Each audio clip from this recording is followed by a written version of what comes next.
हरि ओम, हरि ओम, हरि ओम।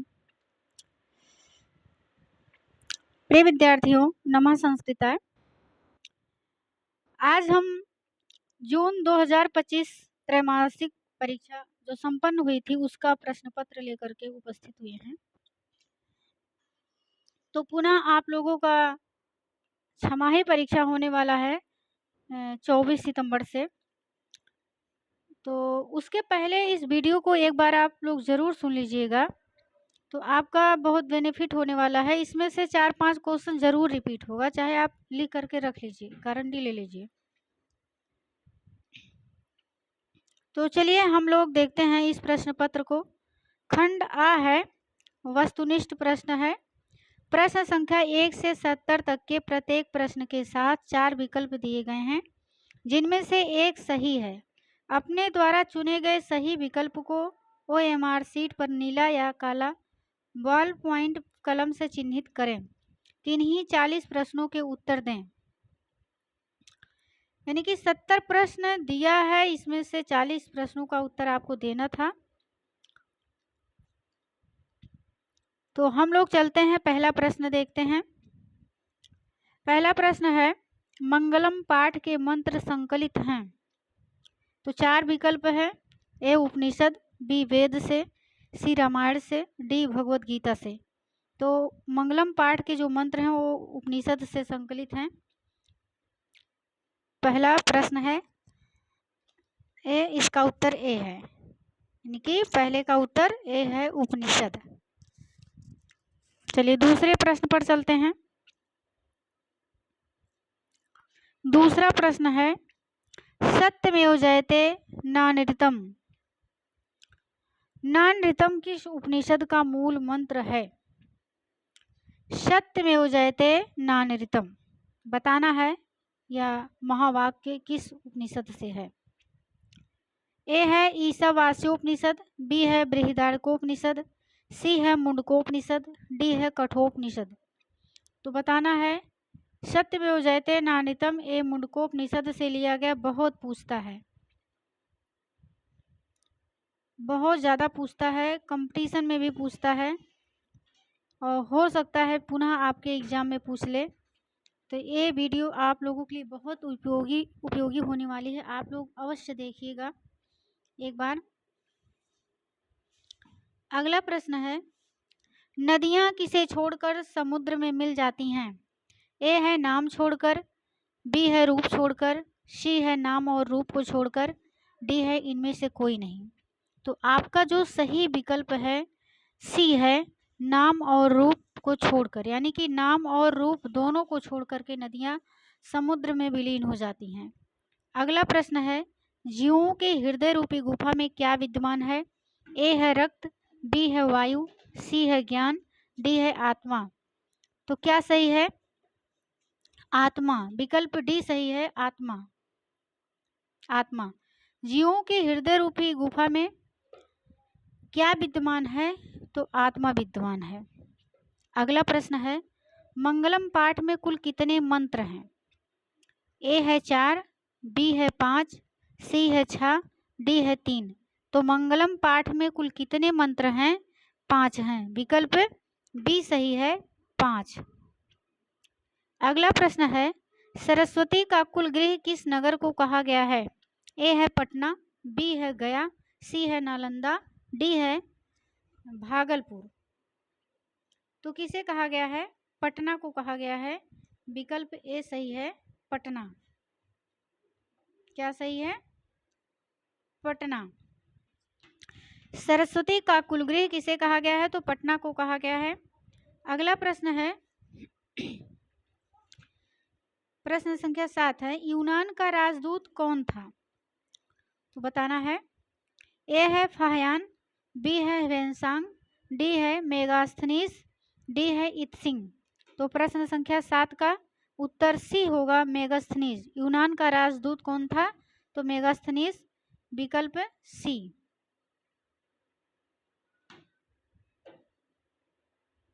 क्या सही है? सी, मेगास्थनीस। अगला प्रश्न है, पटना में हमेशा युद्ध, आग और बाढ़ का भय रहेगा, किसने कहा था? ए है महावीर ने, बी है बुद्ध ने, सी है मेगास्थनीज ने, डी है चंद्रगुप्त मौर्य ने। तो किसने कहा था? गौतम बुद्ध ने कहा था। आपका विकल्प बी सही है।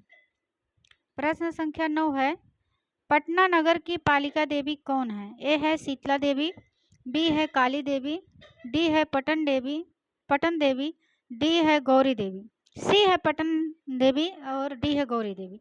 तो इसमें से बताना है सही विकल्प क्या होगा। सही उत्तर का चुनाव करेंगे आप लोग। तो सही उत्तर है पटन देवी। पटना नगर की पालिका देवी पटन देवी हैं। अगला है, गुरु गोविंद सिंह का जन्म कहाँ हुआ था? ए है हरियाणा, बी है पंजाब, सी है पटना, डी है दिल्ली। तो गुरु गोविंद सिंह का जन्म कहाँ हुआ था? पटना में हुआ था। आपका विकल्प सी सही है, पटना। अगला प्रश्न है, अलस कथा किस ग्रंथ से उद्धृत है? ए है पुरुष परीक्षा, बी है स्त्री परीक्षा, सी है मानव परीक्षा, डी है मरकट परीक्षा। तो बताना है क्या सही होगा। तो पुरुष परीक्षा। अलस कथा ग्रंथ किस ग्रंथ से संग्रहित है या उद्धृत है या लिया गया है? तो किससे? पुरुष परीक्षा से। आपका उत्तर ए सही होगा, पुरुष परीक्षा। अलस कथा किस ग्रंथ से उद्धृत है? तो पुरुष परीक्षा। अगला प्रश्न है, प्रश्न संख्या 12 है, बीरेश्वर कहाँ का मंत्री था? ए है मगध और बी है अवंती, सी है मिथिला, डी है कन्नौज। तो बताना है बीरेश्वर कहाँ का मंत्री था? तो बीरेश्वर मिथिला का मंत्री था। आपका विकल्प सी सही है, मिथिला। अगला प्रश्न है, मैथिली भाषा के कवि कौन है? ए है विद्यापति, बी है राजशेखर, सी है दामोदर गुप्त, डी है कालिदास। तो कौन है? विद्यापति। मैथिली भाषा के कवि इसमें से विद्यापति हैं। अगला प्रश्न है, नीतिकार आलस्य को क्या मानते हैं? तो नीतिकार ए दिया है गुण, बी है शत्रु, सी है मित्र, डी है धर्म। तो नीतिकार आलस्य को क्या मानते हैं? शत्रु मानते हैं। आलस क्या है? व्यक्ति का सबसे बड़ा शत्रु है। विकल्प बी सही है। अगला प्रश्न है, श्याम वर्णा कौन थी? ए है विजयांका, बी है वागाम्भृणी, सी है शीला भट्टारिका, डी है देव कुमारिका। तो इसमें से बताना है श्याम वर्णा कौन थी? तो श्याम वर्णा विजयांका थी। विकल्प ए सही है, विजयांका। श्याम वर्णा विजयांका। प्रश्न संख्या 16 है, अभिहितम में उपसर्ग क्या है? अपिहितम, क्षम्यताम, अपिहितम में उपसर्ग पूछा है। ए है अप, बी है औ, सी है अपि और डी है अधि। तो अपिहितम इसको तोड़ेंगे, अलग अलग करेंगे तो हो जाएगा अपिधन हितम। तो उपसर्ग पूछा है, उपसर्ग आपका सी सही होगा, हो जाएगा अपि। अपिहितम, अपि उपसर्ग है। अगला प्रश्न है, पटनेत में कौन सी संधि है? ए है व्यंजन, बी है स्वर संधि, सी है विसर्ग संधि, डी है जस्त संधि। तो पटनेत में इसको अलग करेंगे तो पटना धन इति, आ और ई मिलकर के ए हो गया है गुण संधि। तो गुण संधि स्वर संधि का भेद है। तो आपका विकल्प बी सही है, स्वर संधि। क्या है? स्वर संधि। स्वर में कौन सी स्वर है? गुण संधि है। आद गुणा सूत्र से गुण संधि। कठोपनिषद में किन किन वर्णों की संधि हुई है? आप लोगों को बताना है। ये प्रश्न संख्या 18 है। कठोपनिषद में किन किन वर्णों की संधि हुई है? ए है आ धन उ, बी है आ धन ओ, सी है आ धन ओ और डी है आ धन उ। तो बताइए क्या सही होगा? कठोपनिषद में बताइए। तो जब इसको तोड़ेंगे हो जाएगा कठ धन उपनिषद। क्या हो जाएगा? कठ धन उपनिषद। यहाँ पर आ है और यहाँ पर उ है। आ और उ मिलकर के क्या हो गया है? ओ। आ और उ मिलकर के ओ हो गया है कठोपनिषद। तो किन किन वर्णों की संधि हुई है? अ और उ। विकल्प ए सही है, अ और उ।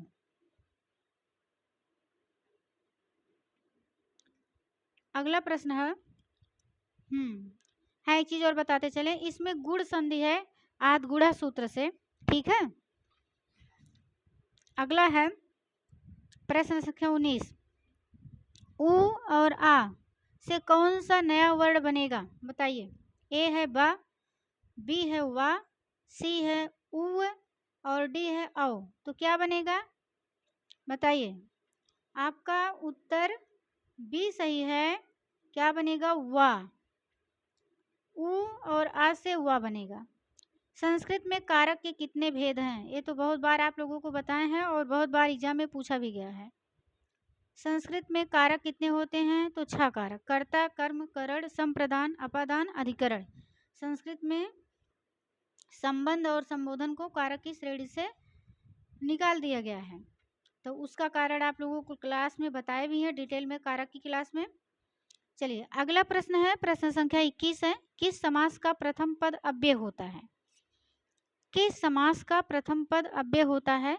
ए है द्वंद्व, द्वंद्व, बी है द्विगु, सी है अव्ययी भाव, डी है बहुव्रीहि। तो बताइए किस समास का प्रथम पद अव्यय होता है? तो नाम से ही पता चल रहा है अव्ययी भाव का। अव्ययी भाव समास का प्रथम पद अव्यय होता है। प्रश्न संख्या 22,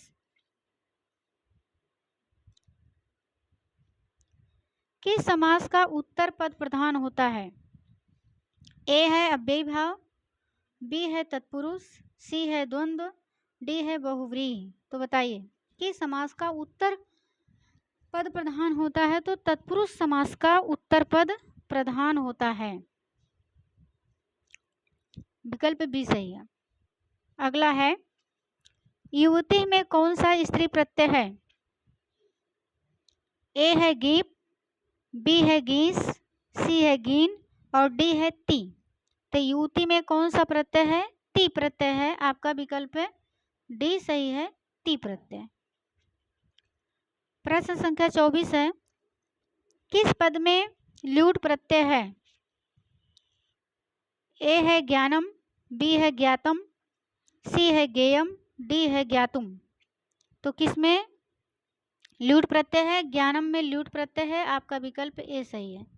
क्या सही है? ए ज्ञानम। ज्ञानम में कौन सा प्रत्यय है? ल्यूट प्रत्यय है। इस ट का लोप हो जाएगा, ल का बचेगा यू, यू का अन हो जाता है। अगला प्रश्न है, कुमारी में कौन सा स्त्री प्रत्यय है? ए है गीस, बी है गीन, सी है गीप और डी है ती। तो कुमारी में कौन सा प्रत्यय है? गीप प्रत्यय है। विकल्प सी सही है, गीप। अगला प्रश्न है, किस शब्द में अनियर प्रत्यय है? ए है स्थानम, बी है दातव्यम, सी है कार्यम, डी है पठनीयम। तो अनियर प्रत्यय पूछा है, किस में है? अनियर प्रत्यय किस में है? पठनीयम में अनियर प्रत्यय है, पठनीयम में। अगला प्रश्न है, यादव में कौन सा तद्धित प्रत्यय है? ए है ठक, बी है अड़, सी है ईय, डी है ढक। तो यादव में अड़ प्रत्यय है। आपका विकल्प है बी सही है, अड़। अगला प्रश्न है, गोस किस शब्द का रूप है?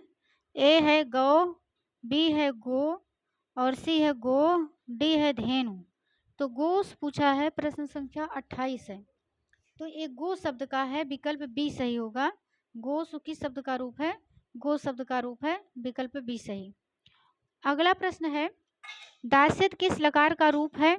ए है लट, बी है लोट, सी है लिट और डी है लंग। तो बताना है दास्यत किस लकार का रूप है? तो लिट लकार का रूप है। विकल्प सी सही है, लिट। प्रश्न संख्या 30 पर चलते हैं हम लोग। दिया है, सोचतु किस धातु का रूप है? ए है सुच, बी है सक, सी है सिच और डी है अर्च। तो बताना है सोचतु किस धातु का रूप है? तो विकल्प ए सही होगा, सुच धातु का रूप है। सुच धातु का रूप सोचतु है। अगला प्रश्न है, पटना का इतिहास कितना पुराना है? ए है 200 वर्ष, बी है 2000 वर्ष, सी है 2500 वर्ष और डी है 1500 वर्ष। तो बताना है पटना का इतिहास 2500 वर्ष पुराना है। कितना पुराना है? 2500 वर्ष पुराना है।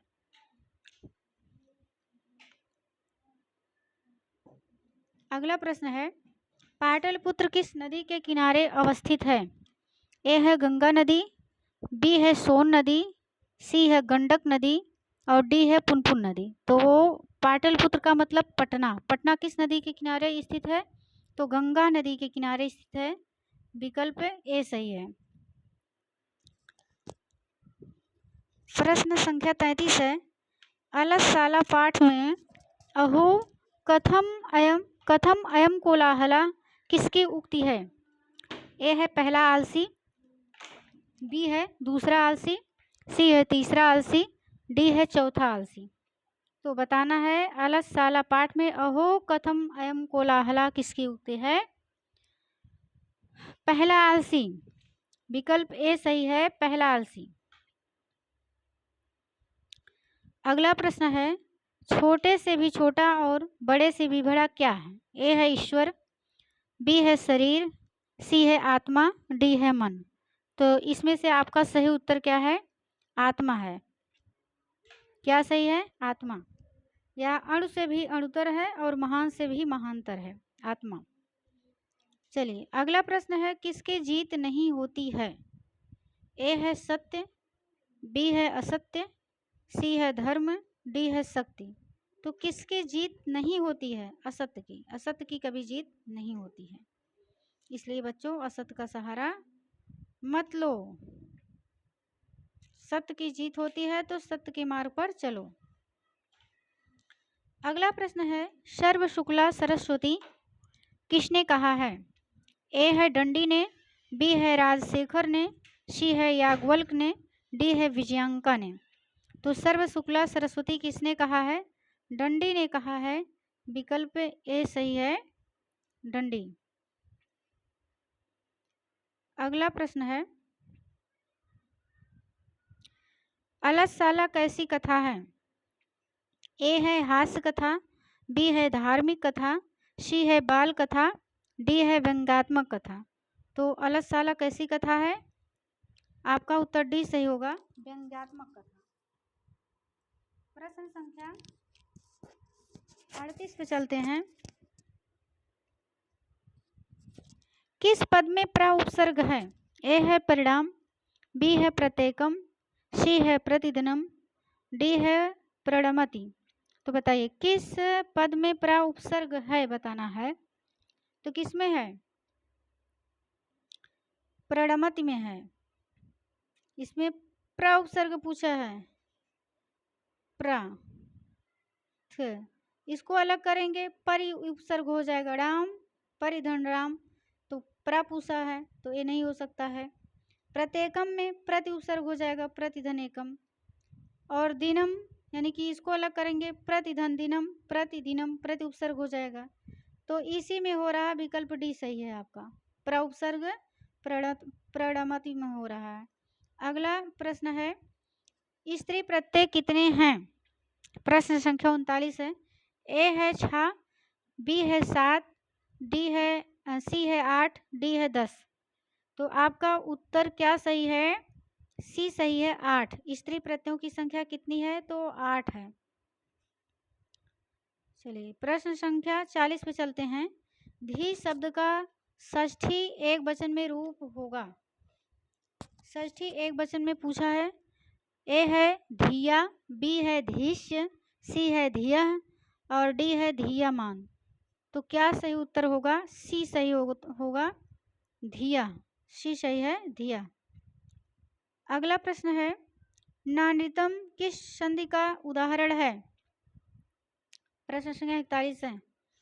ए है स्वर, बी है व्यंजन, सी है विसर्ग और डी है जड़। तो बताना है इसका, जब इसको हम तोड़ेंगे हो जाएगा ना धन अनृतम।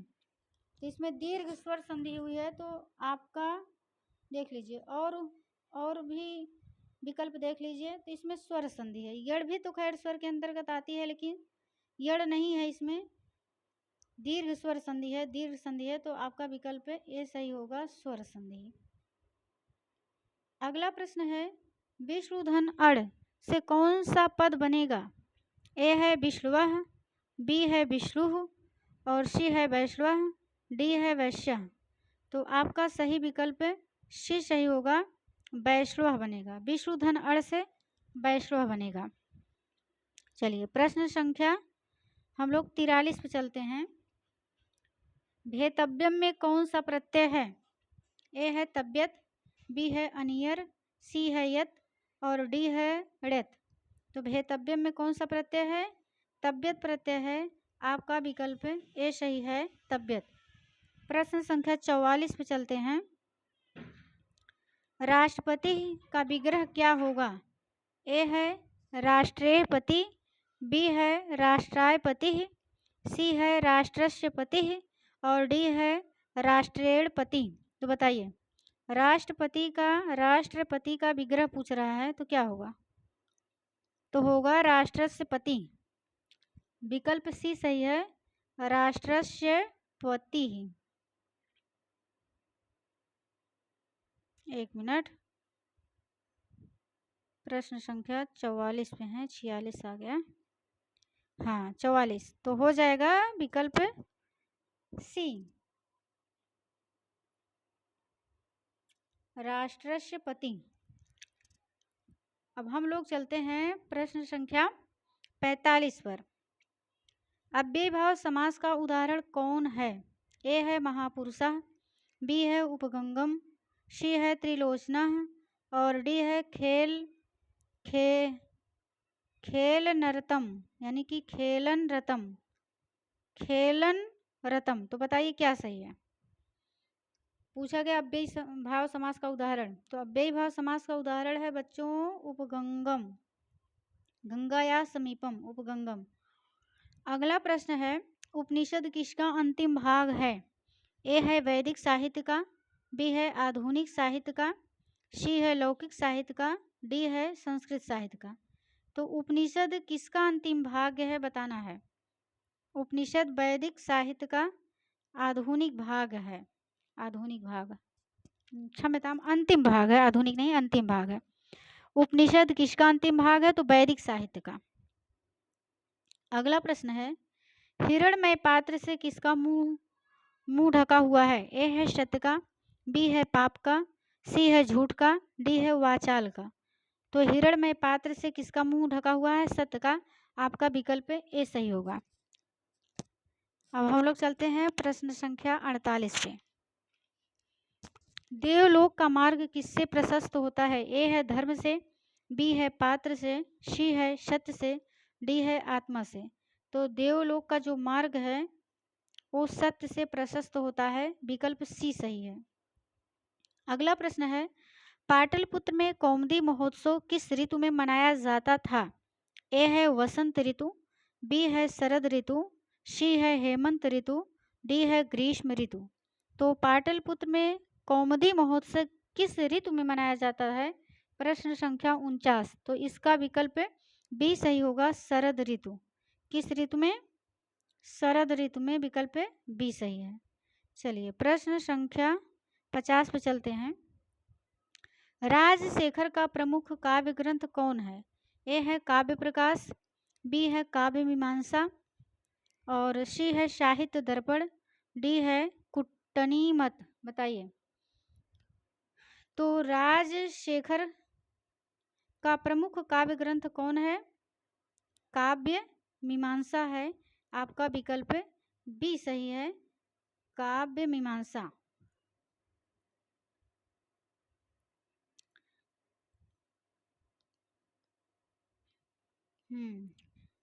एक मिनट, राजशेखर का प्रमुख काव्य ग्रंथ कौन है? काव्य मीमांसा। इसमें देख लीजिए, हो सकता है वैसे तो पूछेगा नहीं, आपके सिलेबस में है नहीं। काव्य प्रकाश मम्मट का है, इसमें जो है 10 उल्लास हैं। साहित्य दर्पण विश्वनाथ का है, इसमें 10 परिच्छेद हैं। और कुट्टनी मत पूछा है, कुट्टनीमत के कवि कौन है? इसके दामोदर गुप्त हैं। कुट्टनीमत के कौन है रचयिता? तो दामोदर गुप्त हैं। काव्य मीमांसा के राजशेखर हैं। काव्य प्रकाश के मम्मट हैं। साहित्य दर्पण के विश्वनाथ हैं। चलिए प्रश्न संख्या 51 है, कुट्टनीमत काव्य के कवि कौन हैं? ए है राजशेखर, बी है दामोदर गुप्त, सी है बरुरुच, डी है ब्याडी। तो बताइए कुट्टनीमत काव्य के कवि कौन हैं? तो दामोदर गुप्त हैं। आपका विकल्प बी सही है। प्रश्न संख्या 52 है, अलस कथा पाठ के रचनाकार कौन हैं? ए है विद्यापति, बी है सूरदास, सी है कालिदास, डी है तुलसीदास। तो अलस कथा पाठ के रचनाकार कौन है? विद्यापति हैं। विकल्प ए सही है, विद्यापति। प्रश्न संख्या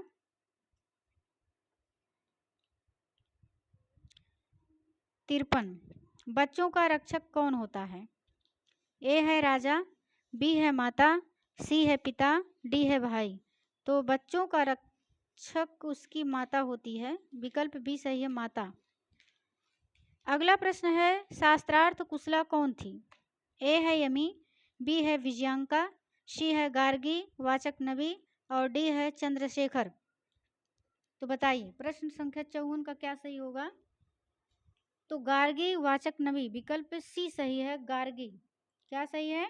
गार्गी। प्रश्न संख्या 55 पे चलते हैं। देखिए इसमें पूछा गया है, अय वाचाला कति वचनानि वक्तुम शक्नुत, किसकी उक्ति है? ए है प्रथम आलसी की, बी है द्वितीय आलसी की, सी है तृतीय आलसी की, डी है चतुर्थ आलसी की। तो 55 का क्या सही होगा? ये किसकी है? चतुर्थ आलसी की पंक्ति है। किसकी है? चतुर्थ आलसी की पंक्ति है। विकल्प डी सही होगा, चतुर्थ।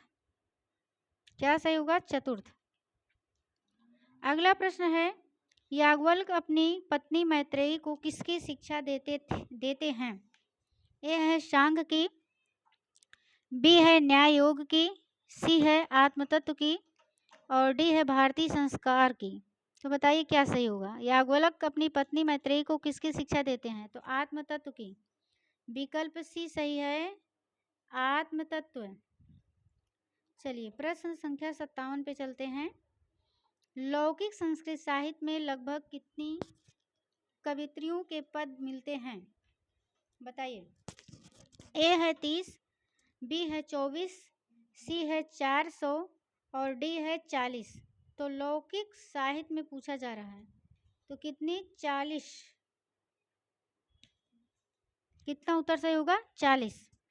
लौकिक संस्कृत साहित्य में लगभग कितनी कवित्रियों के पद मिलते हैं? 40। अगला प्रश्न है, अलसशाला में आग लग जाने पर आलसी क्या कर रहे थे? ए है सो रहे थे, बी है बातचीत कर रहे थे, डी है भाग रहे थे और सी है भाग रहे थे, डी है झगड़ रहे थे। बताइए अलसशाला में जब आग लगी थी तो आलसी क्या कर रहे थे? बातचीत कर रहे थे। आपका विकल्प बी सही है, 58 का बी सही है, बातचीत कर रहे थे। प्रश्न संख्या 59 है, पाचका का स्त्रीलिंग रूप क्या होगा? ए है पाचकी, बी है पाचिका, सी है पाचकिन और डी है पाचकनी। तो बताइए 59 का क्या सही होगा? 59 का पाचिका सही होगा। आपका विकल्प बी सही है, पाचिका। अगला प्रश्न है, अभिमाना में कौन सा उपसर्ग है? ए है अभि, बी है औ, सी है अधि और डी है अति। तो अभिमाना में कौन सा उपसर्ग है? बताइए। ए सही है, अभि उपसर्ग है। जब उसको तोड़ेंगे तो अभिधन माना हो जाएगा अभि। आपका उत्तर ए। क्या सही है? ए। चलिए प्रश्न संख्या 61 पर चलते हैं।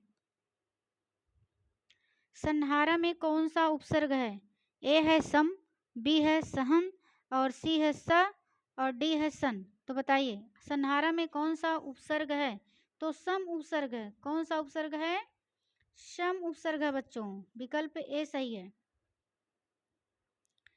प्रश्न संख्या 62, साधक धन टाप में कौन सा साधक धन टाप से कौन सा पद बनेगा? ए है साधका, बी है साधिका और सी है साधिका, डी है साधक। बताइए कौन सा शब्द बनेगा?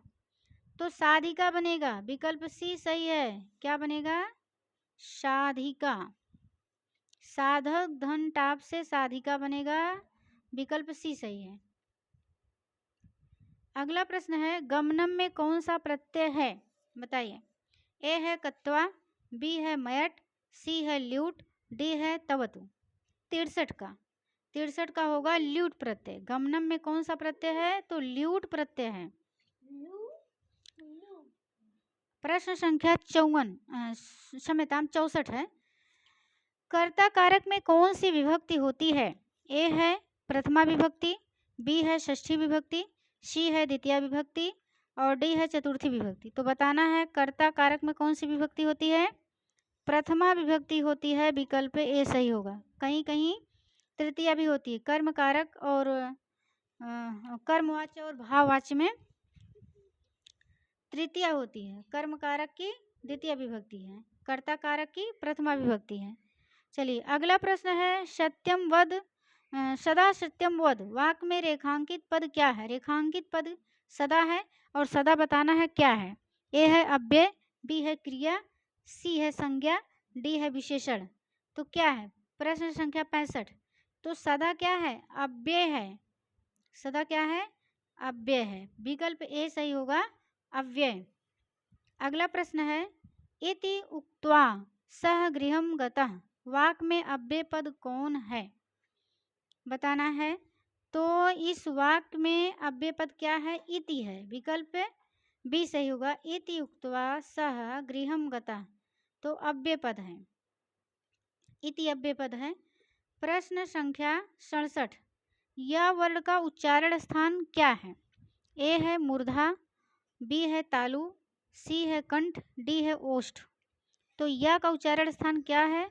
तालु है। एक सूत्र है ना, ईचु ऐसा नाम तालु, ऋतु शाड़ा नाम मूर्धा, अकु विसर्जनीय नाम कंठा, उपपादमीय नाम ओष्ठा। तो आपका विकल्प क्या सही होगा? बी सही होगा, तालु। या का पूछा है ना, तो या और चा वर्ग का उच्चारण स्थान क्या है? और तालव्य स का तालु है। अगला प्रश्न है, निम्नलिखित में कौन सा अव्यय नहीं है? ए है अत्र, बी है अपि, सी है अधुना, डी है रमा। तो रमा क्या है? अव्यय पद नहीं है, बाकी सब क्या है? अव्यय पद हैं। विकल्प डी सही है, रमा। रमा अव्यय पद नहीं है, इसका रूप चलता है।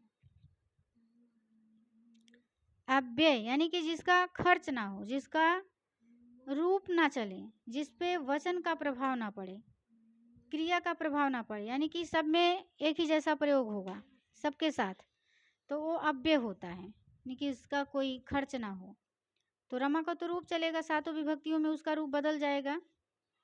अगला प्रश्न है, अर्च धातु के लट लकार मध्यम पुरुष बहुवचन का रूप कौन सा है? ए है अर्चता, बी है अर्छत, अर्छत, सी है अर्छथा और डी है अर्चत। तो बताइए 69 का क्या सही होगा? इसमें पूछा लट लकार मध्यम पुरुष बहुवचन का, तो था पकड़िए, था। मध्यम पुरुष बहुवचन में था आता है और उसमें विसर्ग नहीं लगा रहेगा। अगर विसर्ग लगा रहेगा तो द्विवचन का हो जाएगा, विसर्ग नहीं रहेगा तो बहुवचन का हो जाएगा, अर्छत हो जाएगा। प्रश्न संख्या 70 है, समास में किसका मेल होता है? ए है वर्णों का और बी है स्वरों का, सी है विभक्ति रहित पदों का, डी है वाक्यों का। तो समास में किसका मेल होता है? तो विभक्ति रहित पदों का, विकल्प सी सही है, विभक्त रहित पदों का विकल्प सी सही है। अब हम लोग विषय निष्ठ प्रश्न पर आते हैं। खंड बा लघु उत्तरीय प्रश्न है। निम्नलिखित प्रश्नों में से किन्हीं 10 प्रश्नों का उत्तर दें। प्रत्येक प्रश्न के लिए 2 अंक निर्धारित हैं। 5 ऋषिकाओं का नाम बताना है। तो यहाँ हम टाइप नहीं किए हैं, फटाफट बोल देते हैं। जिसको नोट करना होगा वो कॉपी पर नोट कर लेंगे, या क्वेश्चन पेपर आपके पास होगा तो पेपर पे ही नोट कर लेंगे। 5 ऋषिकाओं के नाम इस प्रकार हैं, यमी, अपाला, उर्वशी, इंद्राणी व गांभीणी। अगला प्रश्न है, मंगलम पाठ में सत्य की क्या विशेषता बतलाई गई है? बताइए, मंगलम पाठ में सत्य की क्या विशेषता बताई गई है? बताया गया है कि सत्य की जय होती है, सत्य से ही देवताओं का मार्ग प्रशस्त होता है। अगला प्रश्न है, महान लोग संसार रूपी सागर को कैसे पार करते हैं? तो बताइए, महान लोग इस संसार रूपी सागर को कैसे पार करते हैं? यानी कि उस महान ईश्वर को जान करके, आदित्य वर्ण सूर्य को जान करके महान लोग इस संसार रूपी सागर को पार कर जाते हैं, यानी कि ईश्वर के सार तत्व को जानकर। अगला प्रश्न है, चंद्रगुप्त मौर्य के काल में पाटलिपुत्र की रक्षा व्यवस्था कैसी थी? तो चंद्रगुप्त मौर्य के काल में पाटलिपुत्र की जो रक्षा व्यवस्था थी वो बहुत सुदृढ़ थी। अगला प्रश्न है, किन किन विदेशी यात्रियों ने अपने संस्मरण ग्रंथों में पटना का वर्णन किया है? प्रश्न संख्या अंगा है। तो मेगस्थनीस, फहियान, ह्वेनसांग, इत्सिंग इत्यादि विदेशी यात्रियों ने अपने अपने संस्मरण ग्रंथों में पटना का वर्णन किया है।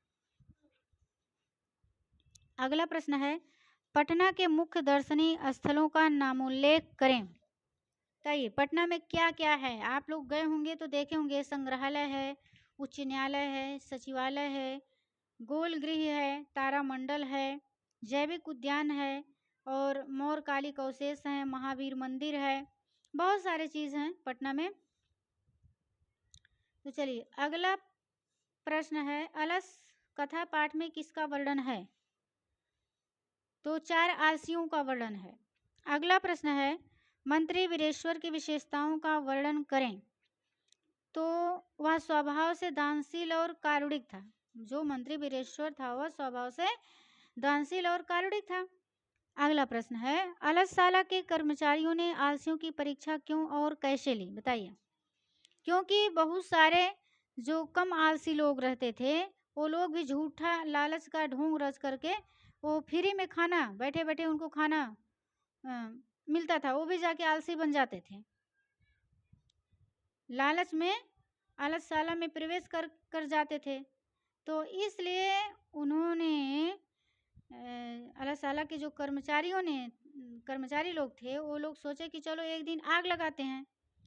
जो सबसे ज़्यादा आलसी होगा वो भागने में भी आलस करेगा, अपना जान बचाने में भी, और जो कम आलसी होगा वो भाग जाएगा।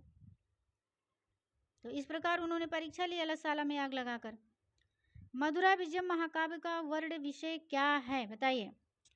प्रश्न संख्या यहाँ है।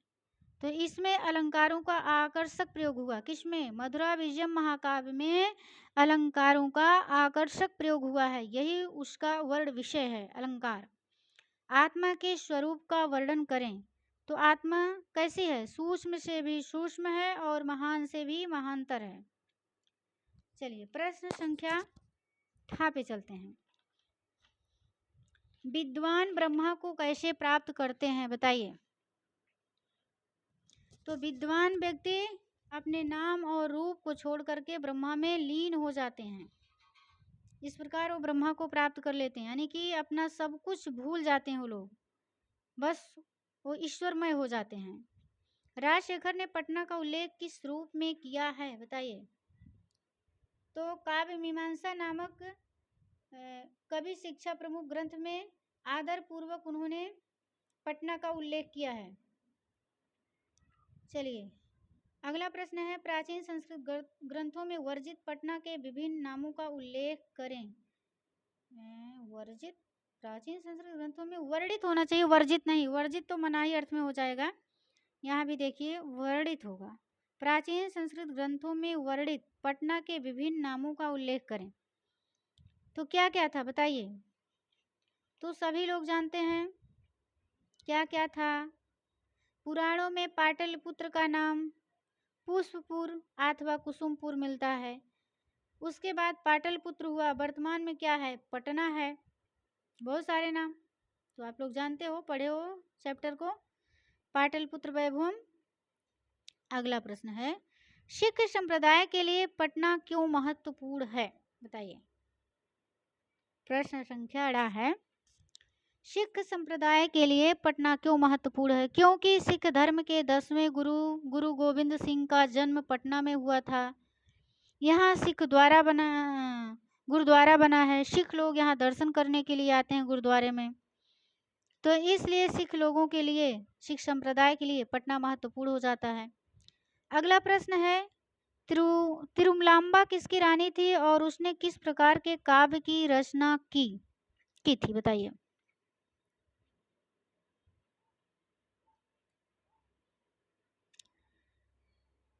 तो बताइए, तिरुलाम्बा किसकी रानी थी और उसने किस प्रकार के काव्य की रचना की थी? तो जो तिरुलाम्बा थी वो अच्युत राय की वरदामिका परडे नामक जो चंपू काव्य की रचना की है वो क्षमता, सेंटेंस नहीं बैठ रहा है, एक बार पुनः बैठाते हैं। तिरुलाम्बा किसकी रानी थी? ये तो हो गया। तो किसकी रानी थी? अच्युत राय की रानी थी। और इसमें दिया है उसने किस प्रकार के काव्य की रचना की थी? तो उन्होंने वरदामिका परडे नामक चंपू काव्य की रचना की है। तो उनका काव्य किस प्रकार का था? चंपू काव्य था। जो चंपू काव्य होता है बच्चों ना, वो गद्य और पद्य दोनों शैली में मिश्रित होता है। जो गद्य और पद्य दोनों शैली में लिखा होता है उसे चंपू काव्य कहते हैं। तो तिरुलाम्बा किसकी रानी थी? जो अच्युत राय की रानी थी। और उनके ग्रंथ का क्या नाम है? वरदामिका परडे। वरदामिका परडे कैसा ग्रंथ है? तो चंपू काव्य है। अगला प्रश्न है, विजयांका की विशेषताओं का वर्णन करें। तो विजयांका कैसे थी? नील कमल के समान श्याम वर्ण की थी। जैसा कि दंडी ने उनको सर्व शुक्ला सरस्वती कहा है। किसको? विजयांका को। अलसशाला पाठ में वर्णित 6 दोष कौन कौन से हैं? वर्णन करें। बताइए। अलसशाला पाठ में 6 दोष कौन कौन से हैं? उनका वर्णन करें। बताइए। निद्रा, तंद्रा, भय, क्रोध, आलस्य, दीर्घ सूत्रता। दीर्घ सूत्रता का तात्पर्य है कि काम टालने की प्रवृत्ति। जो लोग काम को टालते रहते हैं, आज नहीं कल, कल नहीं परसों, नरसों, ऐसे टालते रहेंगे, करेंगे कभी नहीं, तो उनको दीर्घ सूत्रता कहते हैं। अगला प्रश्न है, संस्कृत साहित्य के संवर्धन में पंडिता छमाराव के योगदान का उल्लेख करें। तो पंडिता छमाराव का वो आधुनिक कवयित्री हैं, बहुत प्रसिद्ध हैं। उन्होंने अनेक ग्रंथों की रचना करके संस्कृत साहित्य को समृद्ध बनाया है, समृद्ध करने का काम किया है। तो इस प्रकार उनका योगदान है संस्कृत साहित्य में। अगला प्रश्न है, आधुनिक काल की किन्हीं 3 संस्कृत लेखिकाओं के नाम लिखें। बताइए। आधुनिक काल की किन्हीं 3 संस्कृत लेखिकाओं के नाम लिखें। जैसे पुष्पा दीक्षित, बनमाला, भवालकर, मिथिलेश कुमारी मिश्र। ये सब क्या हैं? आधुनिक कवित्रियां हैं, आधुनिक लेखिकाएं हैं संस्कृत की। तो 3 का नाम लिखना था, तो आप लोग लिख लेंगे। हो सकता है प्रश्न रिपीट हो जाए, पुनः आपका एग्जाम हाफ ईयरली होने वाला है। तो एक बार आप पुनः सुन लीजिए। पुष्पा दीक्षित, बनमाला, भवालकर, मिथिलेश कुमारी मिश्र, ये सब आधुनिक लेखिकाएं हैं। चलिए, दीर्घ उत्तरी प्रश्न पर हम लोग चलते हैं। आप लोग इससे लिख लेंगे। निम्नलिखित प्रश्नों में से किन्हीं 4 प्रश्नों के उत्तर दें। प्रत्येक प्रश्न के 5 अंक निर्धारित हैं। अलसशाला पाठ से क्या शिक्षा मिलती है? तो हमें आलस नहीं करना चाहिए। मंगलम पाठ का परिचय दें। तो मंगलम पाठ आप लोग पढ़े होंगे, 5 पद्य हैं, विभिन्न उपनिषदों से लिए गए हैं। पाटलिपुत्र वैभव पाठ के आधार पर पटना के वैभव का संक्षिप्त वर्णन करें। तो आप लोग पाटलिपुत्र वैभव पाठ को पढ़ लीजिएगा और अपने शब्दों में लिख लीजिएगा। चारवासियों का संवाद अपने शब्दों में लिखें। संस्कृत साहित्य के संवर्धन में विजयनगर राज्य के राजाओं का योगदान का वर्णन करें। 2 दिनों की छुट्टी के लिए प्रधानाध्यापक को एक आवेदन पत्र संस्कृत में लिखें। तो इसके लिए दूसरा वीडियो आपको देखना पड़ेगा, वरना वीडियो लंबा हो जाएगा। विद्यालय में आयोजित वार्षिकोत्सव का वर्णन करते हुए अपने मित्र को संस्कृत में एक पत्र लिखें। निम्नलिखित में से किसी एक विषय पर 7 वाक्यों में अनुच्छेद संस्कृत में लिखें। अस्माकं विद्यालय व्यायामः पुस्तकालय होलिकोत्सव। तो इसमें से एक पर लिखना था, तो आप लोग लिखे होंगे और इसके लिए हम अलग से वीडियो बनाएंगे, नहीं तो वीडियो बहुत लंबा हो जाएगा बच्चों। तो आज के लिए बस इतना ही है और सभी लोग इस वीडियो को ज़रूर सुनिएगा, आपके लिए बहुत उपयोगी होने वाला है। तो पूरा वीडियो सुनने के लिए बहुत बहुत धन्यवाद। देख सकते हैं आप लोग। क्योंकि ना जो पेपर्स बनाने वाले होते हैं ना, तो जो पूरा पुराना पेपर बनाए रहते हैं, तो किसके पास कितना समय है, वो लोग उसी में से उठा उठा के दे देते हैं। और जो पेपर एक बार पूछ लेता है तो महत्वपूर्ण बन जाता है, लगभग गैप करके उसको दे ही देते हैं। तो आप लोग पुराना पेपर हल किया करिए, जो भी पेपर रहे उसको रखे रहा करिए हिफाजत से, इधर उधर फेंकिए मत। एक फाइल बना लीजिए, जितने भी पेपर हैं सारे सब्जेक्ट के सब फाइल में रखिए और उसको हल करते रहिए, अच्छा नंबर लाना है तो सभी लोग फीडबैक अपना ज़रूर दीजिएगा कमेंट बॉक्स में। और वीडियो कैसा लगा अपने कमेंट के माध्यम से बताएंगे आप लोग। और इससे क्या होगा, मेरा उत्साह बढ़ेगा। अगर आप लोगों को चैप्टर वाइज वीडियो चाहिए तो वो भी कमेंट बॉक्स में लिखेंगे। और जो लोग अभी तक चैनल को सब्सक्राइब नहीं किए हैं, अगर उनको आवश्यक लगे, वो संस्कृत को पढ़ना चाह रहे हैं, संस्कृत में भी अच्छा स्कोर करना चाह रहे हैं, तो वो सब्सक्राइब कर सकते हैं। और वीडियो अगर उनको अच्छी लगी हो तो लाइक कर सकते हैं। धन्यवाद। नमः संस्कृताय। जय हिंद, जय भारत, वंदे मातरम।